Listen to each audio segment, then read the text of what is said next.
Music fades out.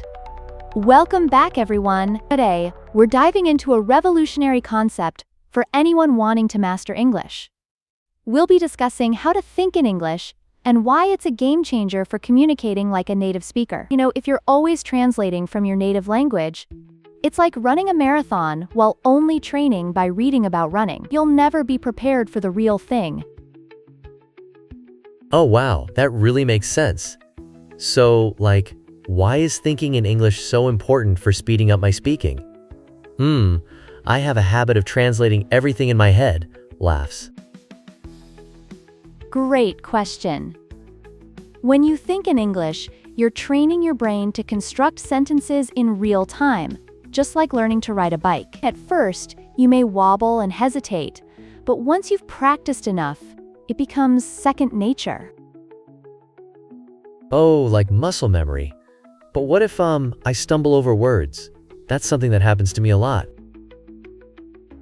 Absolutely. And stumbling is completely normal. Trust me, even native speakers have their moments. Think of those little pauses in conversations. They're part of speaking. The key is to embrace mistakes. Much like learning to cook, your first few attempts might not be Michelin star worthy, but those missteps teach you valuable lessons. Right, I totally get that. The last time I was at a cafe, I panicked when trying to order in English. It was so embarrassing. Oh, I can completely relate. It happens to all of us.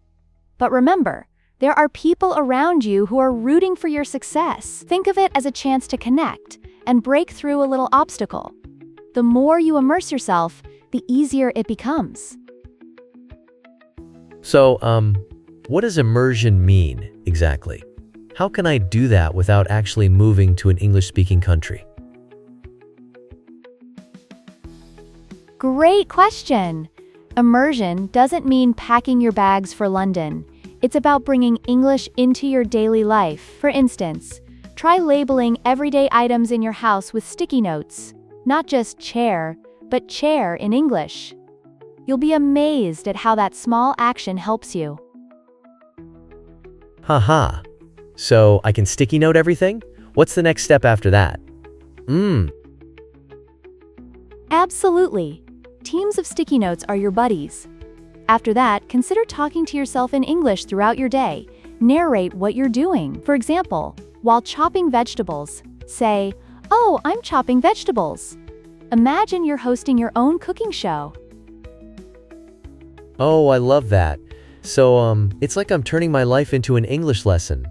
That sounds much less intimidating. Laughs. Exactly. It's all about building that inner voice.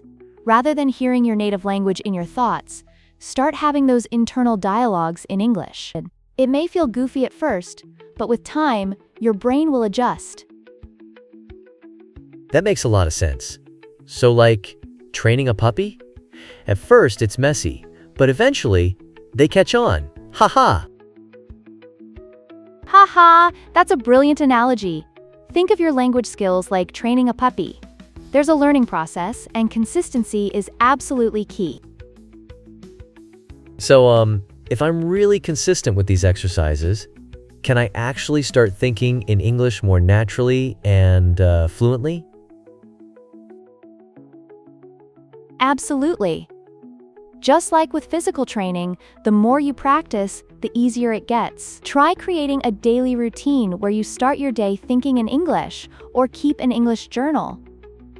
Track your thoughts, wins, and even those awkward mistakes. Oh wow, a journal would be super fun. But what if I write something really awkward? Haha! Trust me, those awkward moments turn into fantastic learning experiences. You'll look back at your entries and marvel at how far you've progressed. I love that. So, what's one last tip to stay motivated? Sometimes I feel like I hit a wall. Excellent point.